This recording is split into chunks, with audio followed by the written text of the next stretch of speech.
See, a Pat Summitt lives on in our state. Of course, the iconic coach will have her name on display in another spot not too far from her hometown. When you first hear this, you might go, what? But then it does make sense. Doesn't have anything to do with basketball. They're going to put her name on a ferry crossing a river in Tennessee. Jared Austin joins us now. Jared, T-Dot came up with this idea, having to replace an old boat, and they thought this is kind of like her old stomping grounds. This could be perfect. Absolutely, and one of the things you mentioned is kind of this idea. It's kind of unique. That's one thing that the Pat Summitt Foundation talks about, having this ferry named after the legendary coach.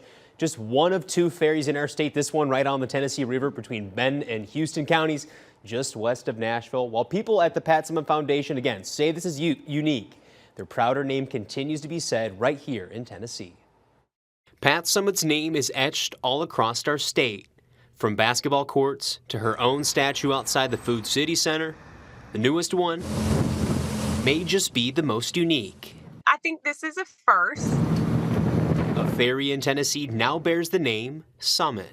You kind of look at that Mount Rushmore of people that have represented this state so well. It's hard to find anyone that has a better resume than Pat Summitt. The Department of Transportation had to replace an old ferry between Houston and Benton counties, naming the new one after the Lady Vol legend. Pat Summitt just had such an effect on the lives of so many people, not only her basketball players, but Tennessee fans and just so many people around the sport. Several getting a first look at the ferry, including Lady Vol Athletic Director Emeritus Joan Cronin. And you spelled it with 2 T's. You sure that was important to her. Members of the Pat Summitt Foundation also there for the ceremony.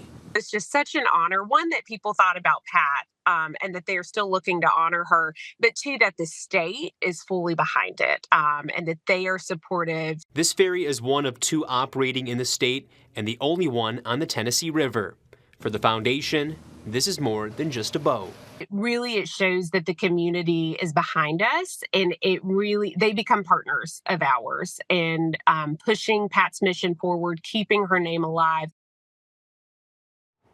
The ferry is going to be called the Summitt there, and then the barge it'll push, it's called the Volunteer. The Summitt Foundation says this is really a great metaphor for Pat.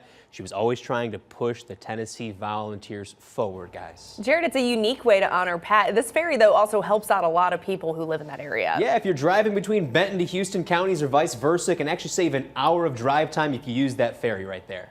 All right, Jared Austin reporting for us tonight. Jared, thanks.